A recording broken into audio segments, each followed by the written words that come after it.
Hello दोस्तों, नमस्कार। मैं आज फिर से आपका स्वागत करता हूं नए वीडियो के साथ अपने यूट्यूब चैनल जनरल स्टडी पर।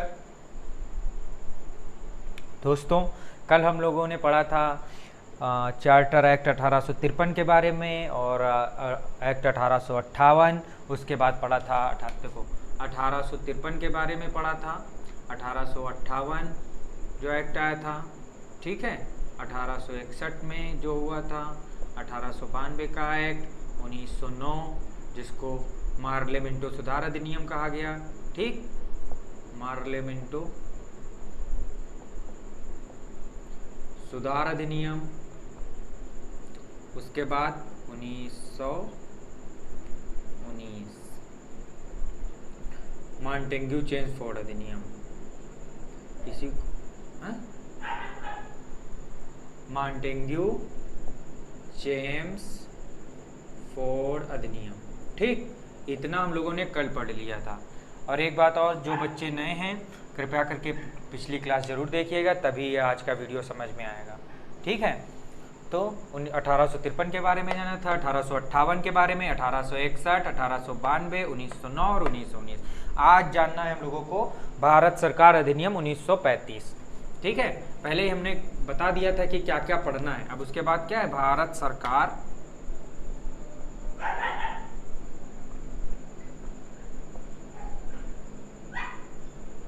अधिनियम 1935, ठीक। भारत सरकार अधिनियम 1935। देखो इसमें क्या क्या प्रावधान किया गया। इसमें सबसे पहला प्रावधान अखिल भारतीय, नोट करते चलिएगा, अखिल भारतीय संघ की स्थापना। सबसे पहले इसी एक्ट में बात की गई अखिल भारतीय संघ। इसमें क्या हुआ, जो ब्रिटिश प्रांत थे और कमिश्नरी थी उनको अनिवार्य रूप से कह दिया कि तुमको भारतीय संघ में शामिल ही होना है, और देसी रियासतों को मतलब कि अनिवार्य नहीं किया गया। अगर आपका मन हो तो शामिल हो, ना मन हो तो ना शामिल हो। तो इस प्रावधान को देसी रियासतों ने अस्वीकार कर दिया था। इसी वजह से ये मूर्त रूप नहीं ले सका, मतलब अखिल भारतीय संघ की स्थापना नहीं हो सकी थी, ठीक। लेकिन इसका प्रावधान किया गया था, पर ये फेल हो गया एक प्रकार से जाने तो, ठीक। दूसरी बात क्या की गई, दूसरी बात की गई अभी 1919 में क्या पढ़ा था हम लोगों ने, प्रांतों में द्वैत शासन। द्वैत शासन की शुरुआत की गई थी 1919 में, इसमें समाप्त कर दिया गया। प्रांतों में द्वैत शासन समाप्त, ठीक। लेकिन केंद्र में लागू कर दिया गया। केंद्र में कल जैसे हमने बताया था ना कि जिस फंडे से कि भारतीय गवर्नर और भारतीय परिषद कुछ सब्जेक्ट पे कार्य करेंगे, और भारतीय गवर्नर और भारत सचिव के जो कार्यकारिणी थी उसमें कुछ सब्जेक्ट पे कार्य करेंगे। उसी टाइप का केंद्र में लागू कर दिया गया। द्वैत शासन प्रांतों में समाप्त कर दिया गया, केंद्र में लागू कर दिया गया, ठीक। क्वेश्चन पूछा जाता है कि केंद्र में द्वैत शासन किस एक्ट के तहत लागू हुआ, तो भारत सरकार अधिनियम 1935 के तहत, ठीक है। और इसमें एक और महत्वपूर्ण बात हुई, संघीय न्यायालय की स्थापना। संघीय न्यायालय की स्थापना। अभी इसमें बात की जा रही है पर स्थापना नहीं की गई। स्थापना 1937 में की गई थी, ठीक। इसके मुख्य न्यायाधीश लिख लीजिएगा, जो नियुक्ति किए गए थे मुख्य न्यायाधीश, उनका नाम था सर मॉरिस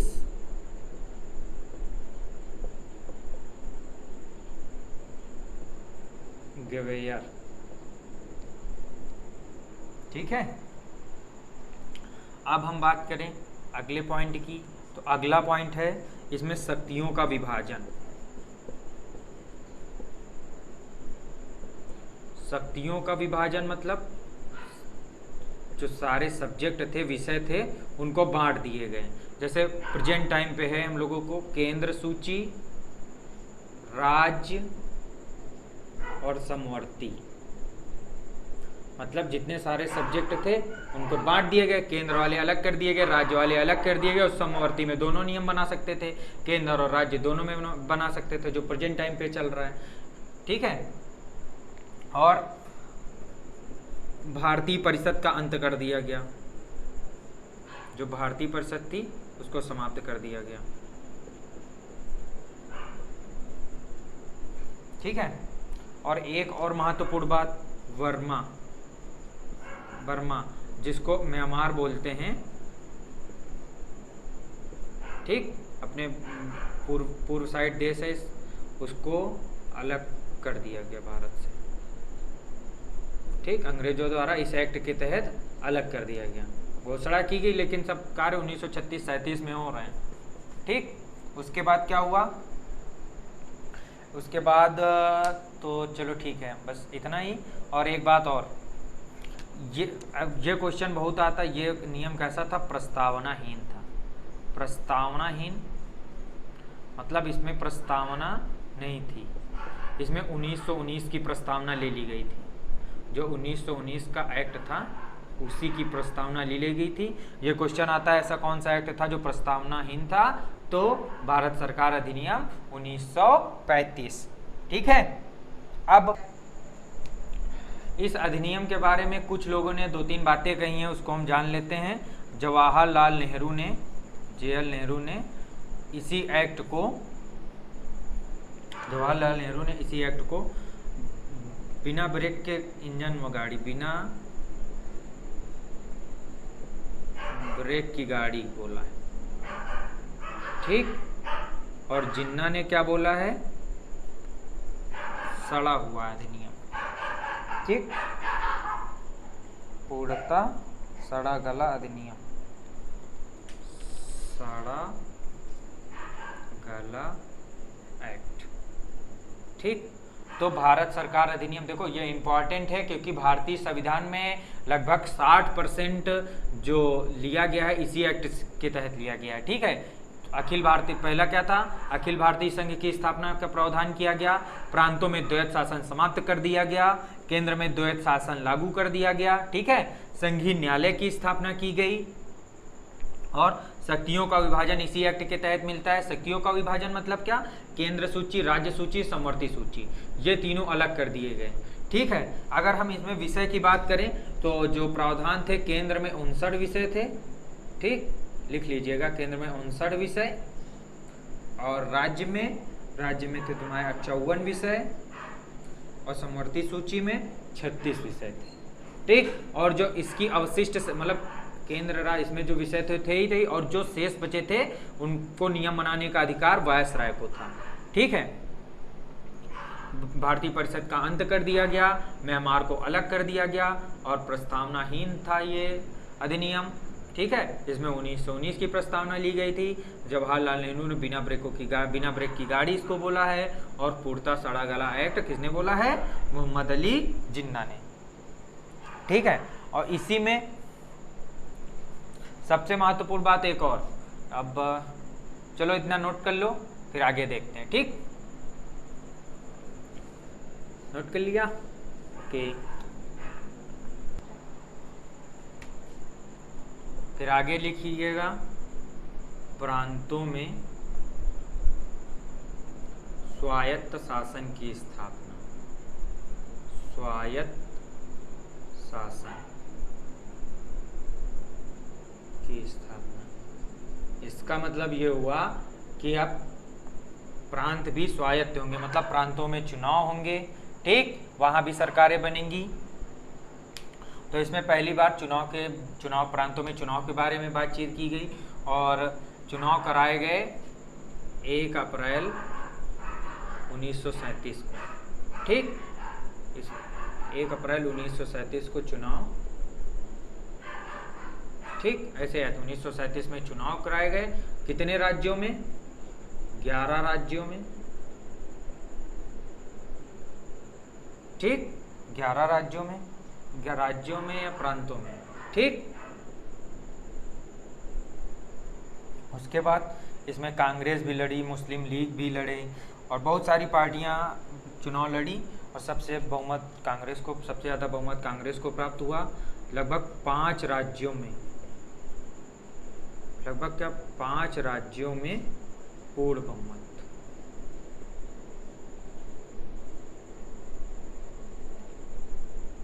ठीक, कांग्रेस की बात कर रहे हैं हम लोग। कांग्रेस 5 राज्यों में पूर्ण बहुमत की सरकार बनाई। ठीक, और +1 एक राज्य में, मतलब एक प्रांत में गठबंधन। तो टोटल कितने राज्यों में हो गई? 6 राज्यों में कांग्रेस की सरकार बनी। ठीक है, 6 राज्यों में कांग्रेस की सरकार बनी।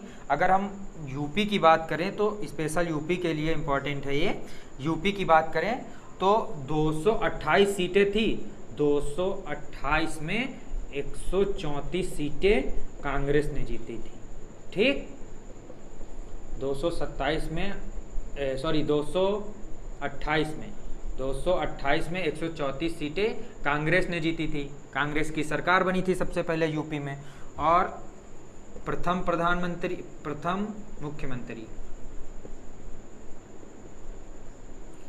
मुख्यमंत्री पूछा जाता है कौन थे उत्तर प्रदेश के? तो गोविंद बल्लभ पंत। गोविंद बल्लभ पंत। ठीक, तो प्रथम मुख्यमंत्री कौन थे? गोविंद बल्लभ पंत। उसके बाद न्याय मंत्री, ये एक बार क्वेश्चन पीसीएस में पूछा गया है। न्याय मंत्री थे हमारे के.एन. काटजू। के.एन. काटजू। ठीक, ओके। उसके बाद कांग्रेस 5 राज्यों में पूर्ण बहुमत की सरकार बन गई। उसके बाद क्या हुआ? देखो, अब इतने समय द्वितीय विश्व युद्ध की शुरुआत मानी जा रही थी। द्वितीय विश्व की शुरुआत 1939 से हुई। तो क्या हुआ, जो अंग्रेज थे वो बिना पूछे भारत को द्वितीय विश्व में शामिल कर लिए थे। कांग्रेस चाह रही थी कि हम द्वितीय विश्व में शामिल होंगे, हमको पूर्ण स्वतंत्रता दो, हमको युद्ध बाद हमें पूर्ण रूप से स्वतंत्र कर दो, हम युद्ध में शामिल हो जाएंगे। लेकिन अंग्रेजों ने क्या किया? भारत को बिना पूछे युद्ध में शामिल कर लिया। अब जब युद्ध में शामिल कर लिया तो जो सरकार बनी थी कांग्रेस की हर राज्यों में, तो इन्होंने इस्तीफा दे दिया। क्या दे दिया? इस्तीफा दे दिया। ठीक, इंपॉर्टेंट है। ठीक है, इतना नोट कर लो। ठीक,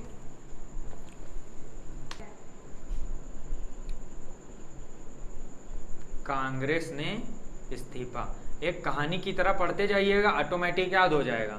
अब देखो, कांग्रेस ने इस्तीफा दे दिया। जब कांग्रेस ने हर जगह से इस्तीफा दे दिया तो अब मुस्लिम लीग बहुत खुश हो गई। तो इसी वजह 22 दिसंबर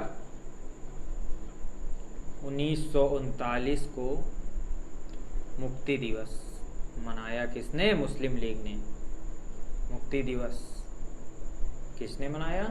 मुस्लिम लीग।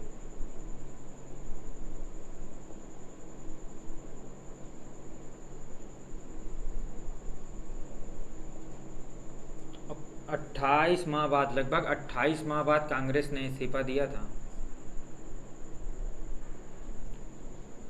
इसी की खुशी में मुस्लिम लीग 22 दिसंबर 1939 को मुक्ति दिवस मनाया। ठीक है, बस अब ये समझ लो एक्ट पूरा हो गया। अब आगे वाले एक्ट के बारे में बात करते हैं। आगे वाला कौन सा एक्ट था हमारा?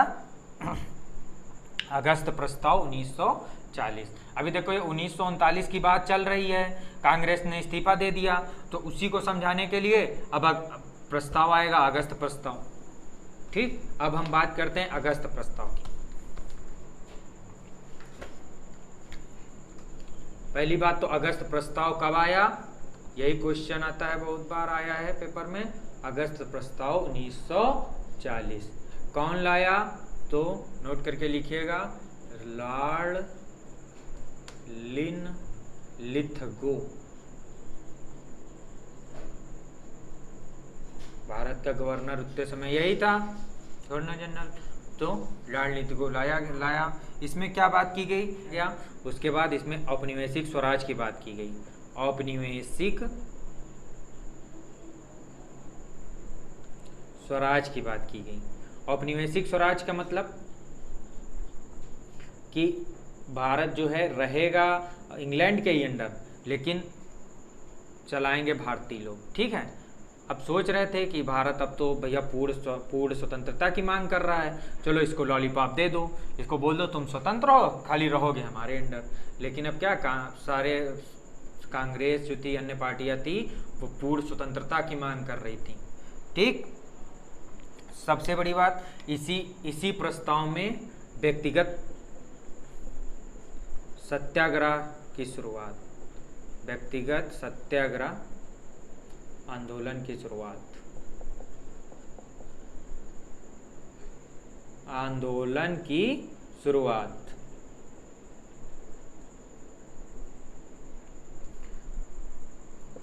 क्वेश्चन पूछा जाता है कि प्रथम सत्याग्रही कौन थे? प्रथम सत्याग्रही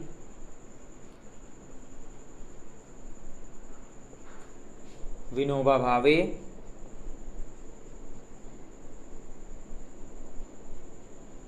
ठीक, और दूसरे सत्याग्रही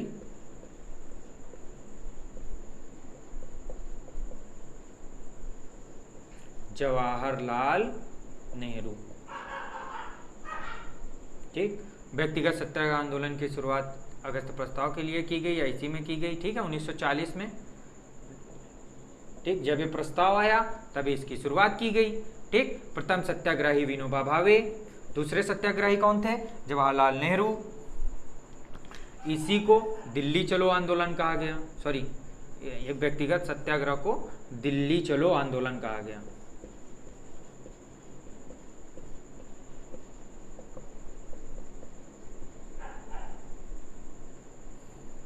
ठीक, तो अगस्त प्रस्ताव पूरा हो गया हमारा। बस यही जानो किसके द्वारा लाया गया, लॉर्ड लिंटन के द्वारा लाया गया। औपनिवेशिक स्वराज की बात की गई इसमें। व्यक्तिगत सत्याग्रह आंदोलन की शुरुआत 1940 में अगस्त प्रस्ताव आया, उसके बाद इसकी स्टार्टिंग हो गई। तो प्रथम सत्याग्रही कौन थे? विनोबा भावे। कम से कम 10 बार क्वेश्चन ये आ चुका है, प्रथम सत्याग्रही कौन थे? विनोबा भावे, इसको रट्टा मार लो तुरंत। और दूसरे सत्याग्रही जवाहरलाल नेहरू, दिल्ली चलो आंदोलन इसी को कहा जाता है। ठीक, अगर थोड़ा क्वेश्चन अच्छा पूछेगा तो दूसरे सत्याग्रही पूछेगा, और सरल तो प्रथम सत्याग्रही लगभग सबको पता होता है। ठीक, अब हम बात करेंगे क्रिप्स मिशन 1942। ठीक, अब द्वितीय विश्व युद्ध चल रहा है। अब ऑस्ट्रेलिया हो गया, चीन हो गया, अमेरिका हो गया, ब्रिटेन पर दबाव डालने लगे कि अब भारत को स्वतंत्र करो। जितनी अंतर्राष्ट्रीय शक्तियां थी, अब भारत के ऊपर नजरें टिक गई कि भारत को अब स्वतंत्र किया जाए। ठीक, ब्रिटेन के ऊपर दबाव पड़ने लगा। अब हम बात करेंगे क्रिप्स मिशन 1942। अब उसी दबाव के कारण इंग्लैंड ने, मतलब ब्रिटेन ने क्रिप्स मिशन लाए। Cripps mission 1942। ठीक, क्रिप्स मिशन 1942 लाया गया। इसमें इसके अध्यक्ष थे सर स्टेफोर्ड क्रिप्स। इन्हीं की अध्यक्षता में भारत भेजा गया। कब आया? मार्च 1942। पीसीएस में डेट भी पूछ लेता है। ठीक, एक बार पूछा गया, 23 मार्च 1942 को लाया गया। ठीक, अब इसमें क्या क्या प्रावधान किए गए? सबसे पहला प्रावधान यही है कि इसमें कहा गया कि युद्धोपरांत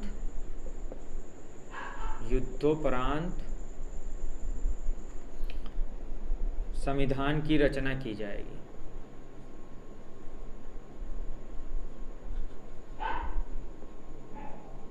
संविधान की रचना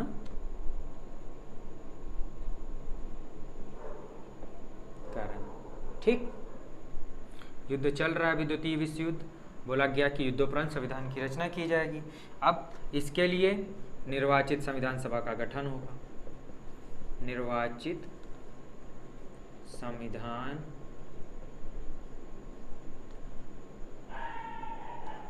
सभा का गठन। ठीक, और इसमें क्या बताया गया? इसमें पूर्ण उपनिवेश की बात की गई। पूर्ण उपनिवेश, मतलब इसमें कह दिया गया बिल्कुल स्पष्ट तरीके से पूर्ण निवेश की बात, कि अब भारत को हम उपनिवेश मतलब अपना पूर्ण उपनिवेश दे देंगे कि अपनी सरकार चलाओ और हाँ सिर्फ हमारे अंडर में, मतलब ब्रिटेन के अंडर में अपना देश चलाओ। लेकिन अब क्या था, अब बहुत देर हो चुकी थी, क्योंकि 1942 में भारत छोड़ो आंदोलन भी आया था और इसको सफल भी माना जाता है भारत छोड़ो आंदोलन को। पूर्ण उपनिवेश की बात की गई। ठीक, अब गांधी जी ने एक कमेंट किया था, बहुत बार पेपर में पूछा जाता है, गांधी जी ने क्या कहा था इसके बारे में, post dated cheque, post dated cheque. ठीक, मतलब उत्तर दिनांकित चेक, कि अब भैया अब ये चेक की डेट निकल गई है, अब इस चेक का कोई मतलब नहीं। ठीक, मतलब अब हमें चाहिए तो पूर्ण स्वराज ही चाहिए, अब हमें उपनिवेश नहीं चाहिए, सिर्फ हमको पूर्ण स्वतंत्रता चाहिए, हम बिल्कुल स्वतंत्र होना चाहते हैं। और जवाहरलाल नेहरू भी ने कमेंट किया था, क्या कहा था, टूटते हुए बैंक के नाम, टूटते हुए बैंक के नाम चेक। ठीक, या उत्तर दिनांकित चेक। और एक लोगों ने और कमेंट किया था, नाम सुना होगा, पट्टाभी सीतारमैया।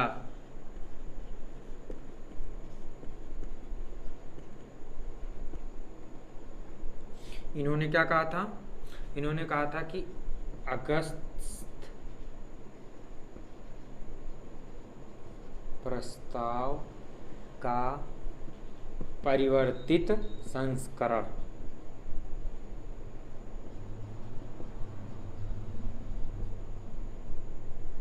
ठीक, तो क्रिप्स मिशन 1942 में इतनी बातें इंपॉर्टेंट हैं कि सर स्टेफोर्ड क्रिप्स इसके अध्यक्ष थे। 23 मार्च 1942 को आया, युद्धोपरांत संविधान की रचना की बात की गई, या संविधान सभा की रचना की बात की गई। ठीक, निर्वाचित संविधान सभा का गठन किया जाना था, पूर्ण उपनिवेश की बात की गई, गांधी जी ने पोस्ट डेटेड चेक इसको क्रिप्स मिशन को बोला है, और जेएल नेहरू ने टूटते हुए बैंक के नाम चेक बोला है, पट्टाभी सीतारमैया ने अगस्त प्रस्ताव का परिवर्तित संस्करण इसका नाम दिया गया। ठीक, अब क्वेश्चन किस टाइप का आएगा, क्वेश्चन इस टाइप का आएगा कि गांधी जी ने किस मिशन को पोस्ट डेटेड चेक कहा गया है, उसमें 4 मिशन दिए होंगे, तो क्रिप्स मिशन 1942 में आपको चूज करना है। ठीक है, अब इसके बाद हम बात करेंगे कैबिनेट मिशन की। 1942 में ये, अब 1946 में बात करेंगे कैबिनेट मिशन। कैबिनेट मिशन जानने से पहले 2-3 बातें नोट करके लिखिएगा। ठीक, नोट करके लिखिएगा, वेवेल योजना,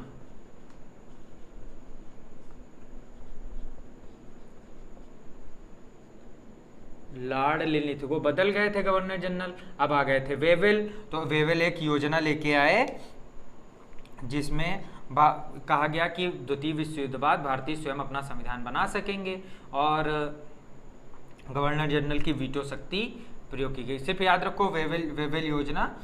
ठीक, वेवेल योजना के बाद सिर्फ भूमिका तैयार करने के लिए बना रहे हैं। वेवेल योजना बनाई गई और ये लाई गई शिमला सम्मेलन में। ठीक,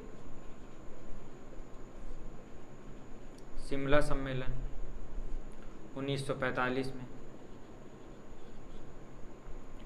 इसमें क्या हुआ, इसमें सांप्रदायिक आधार पर जो देश का बंटवारा चाह रही थी मुस्लिम लीग, तो उसी के बारे में बात करने के, मतलब वेवेल सोच रहे थे कि बंटवारा ना हो तो ज़्यादा अच्छा है, कांग्रेस वाले भी सोच रहे थे। तो इसमें दोनों में, मतलब कांग्रेस और मुस्लिम लीग, इन दोनों को बात करने के लिए बुलाया गया। कांग्रेस की तरफ से गए थे अबुल कलाम आज़ाद। अबुल कलाम आज़ाद, क्वेश्चन पूछा गया है कि शिमला सम्मेलन में कांग्रेस का प्रतिनिधि कौन था, तो अबुल कलाम आज़ाद। ठीक, बस इतना जान लो। अब उसके बाद आ जाओ कैबिनेट मिशन पे। ठीक, कैबिनेट मिशन 1946 पे।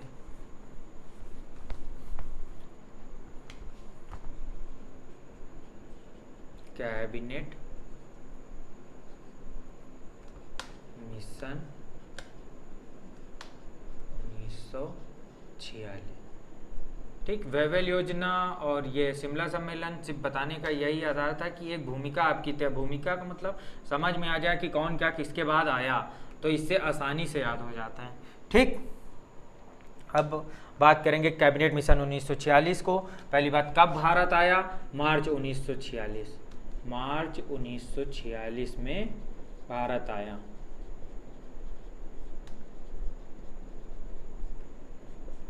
ठीक, दूसरा पॉइंट लिखिएगा। दूसरा पॉइंट है कि इसके अध्यक्ष कौन थे? Pethick Lawrence. क्वेश्चन पूछा जाता है कि कैबिनेट मिशन क्या, पहली बात तो पूछा जाता है कैबिनेट मिशन कब आया? 1946। ठीक, और अध्यक्ष कौन थे? Pethick Lawrence. इनके साथ दो लोग और आए, वो दो लोग कौन थे? सदस्य दो लोग और आए। ठीक, सदस्य कौन थे?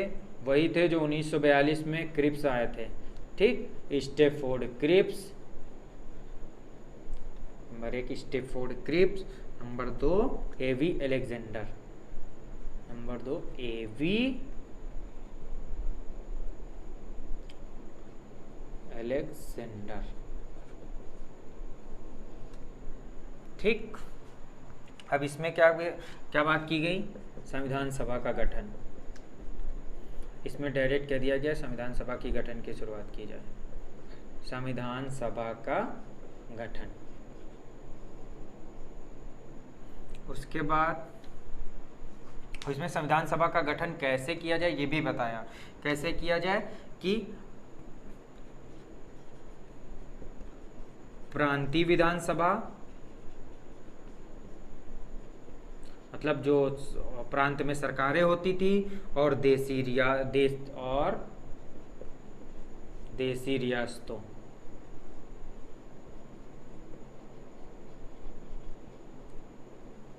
देसी रियासतों, चीफ कमिश्नरी, इन सब में अप्रत्यक्ष निर्वाचन प्रणाली से, अप्रत्यक्ष निर्वाचन प्रणाली। अप्रत्यक्ष निर्वाचन प्रणाली का मतलब सीधे तौर जनता नहीं चुनती थी, ये कुछ विशेष वर्गों द्वारा चुने जाते थे। ठीक है, जो प्रतिनिधि होते थे विशेष वर्गों द्वारा चुने जाते थे। और कितनी जनता में एक प्रतिनिधि चुना गया? 10 लाख की जनता में। ठीक, 10 लाख जनता में एक प्रतिनिधि।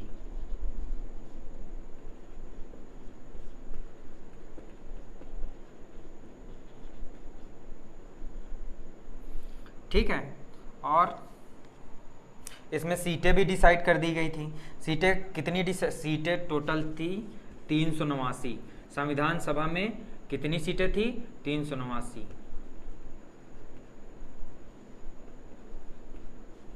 इसमें बता दिया गया था कि संविधान सभा में कितने सदस्य होंगे, तो 389 सदस्यों का निर्वाचन होगा। अब 389 सदस्य के बारे में जान लेते हैं। ठीक, बस थोड़ी देर और खत्म ही होने वाला है टॉपिक।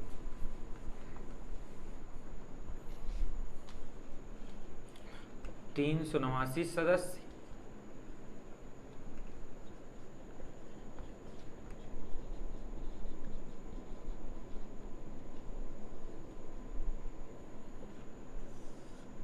इसमें से 292 ब्रिटिश प्रांत से थे। ठीक, और 93 देसी रियासतों से।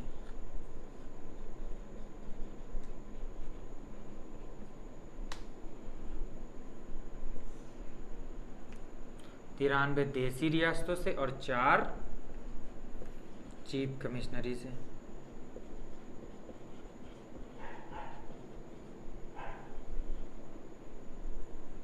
ठीक है,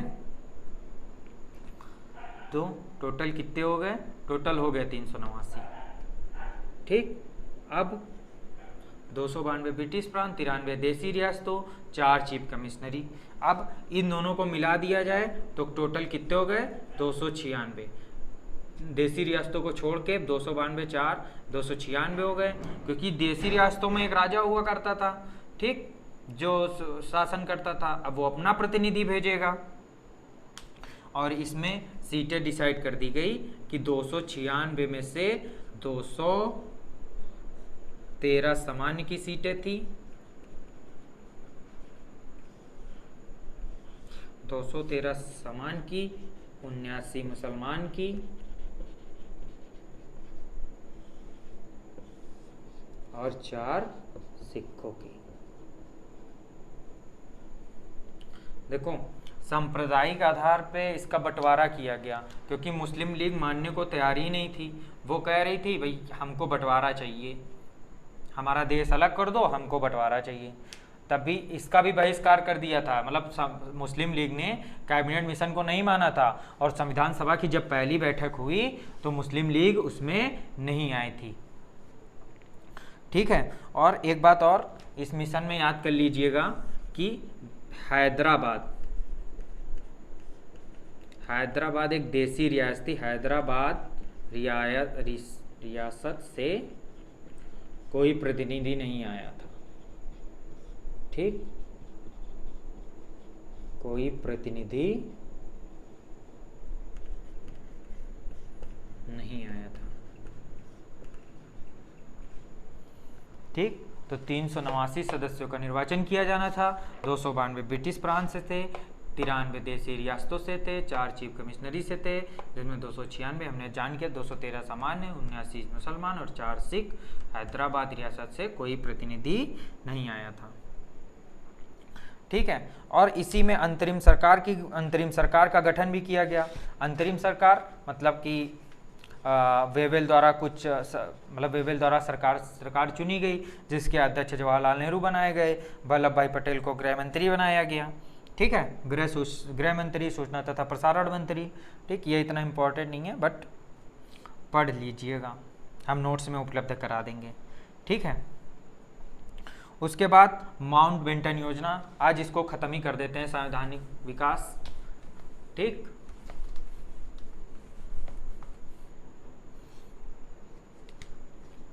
अब माउंटबेटन योजना 1947,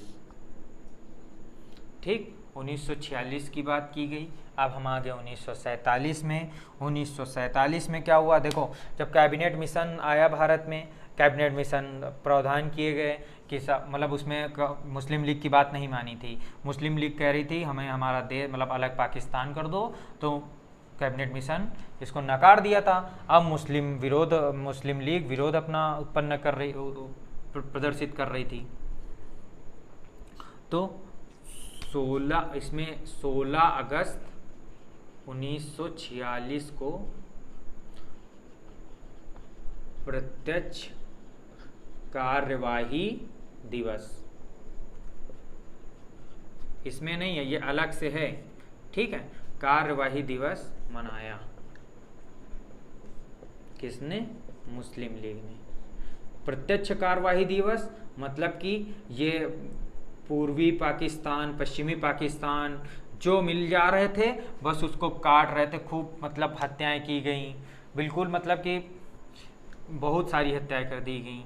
तो अब इससे गांधी जी अबुल कलाम आज़ाद पहले तो खिलाफ थे कि पाकिस्तान का बंटवारा ना होने पाए, लेकिन जब इतनी हत्याएं होने लगी, इतनी नृशंसा होने लगी, तो अब वो भी स्तब्ध हो गए कि चलो ठीक है, अब बंटवारा करी दो, ठीक। अब सब लोग राजी हो गए कि अब सबकी जाने जा रही थी, तो कहीं चलो अच्छा ठीक है, अब बंटवारा करी दो। माउंटबेटन योजना में यही बात की गई कि पाकिस्तान को अलग कर दिया जाए और भारत को अलग कर दिया जाए, ठीक। इसके बहुत सारे नाम हैं, उसको नोट कर लीजिएगा।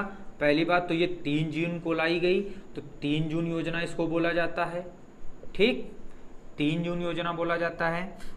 और क्या बोला जाता है? माउंटबेटन योजना बोला जाता है, मनबाटन योजना बोला जाता है,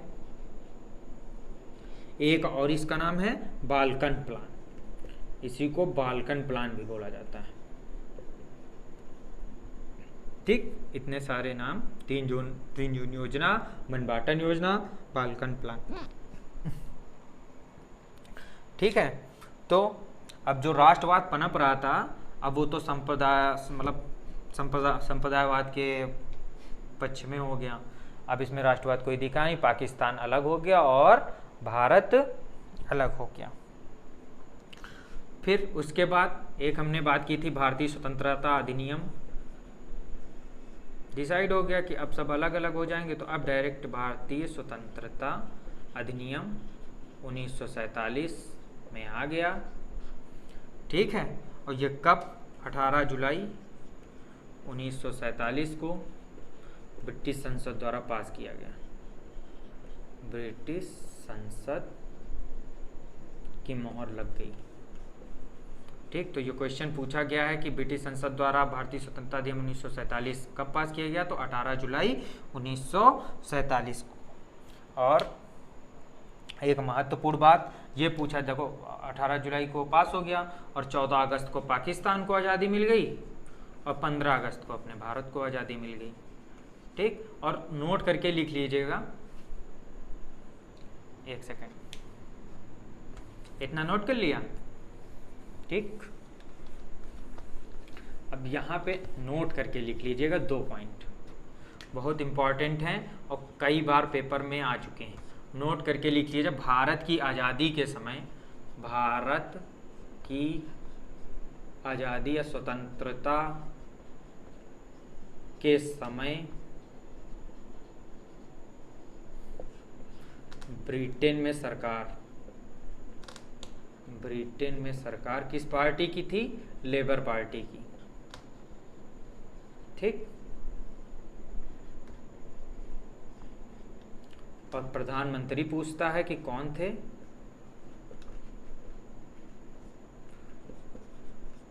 ठीक, जब भारत स्वतंत्र हुआ, ब्रिटेन प्रधानमंत्री क्लीमेट एटली। ठीक, क्वेश्चन ये बहुत बार आ चुका है कि भारत की स्वतंत्रता के समय मतलब 1947 में ब्रिटेन में सरकार किसकी थी? तो लेबर पार्टी की, और ब्रिटेन प्रधानमंत्री कौन था? क्लीमेट एटली। ठीक, तो दोस्तों आज के लिए इतना ही। और एक महत्वपूर्ण बात, डिस्क्रिप्शन बॉक्स में टेलीग्राम का लिंक दिया गया है, कृपया इसको ज्वाइन कर लें। और ये हमारा टॉपिक पूरा हो गया है, इसके हैंड रिटन नोट्स आपको उसमें उपलब्ध करा दिए जाएंगे। ठीक, और एक रिक्वेस्ट है, अगर वीडियो पसंद आया हो तो इसको लाइक करें और चैनल को सब्सक्राइब करें। बहुत बहुत धन्यवाद।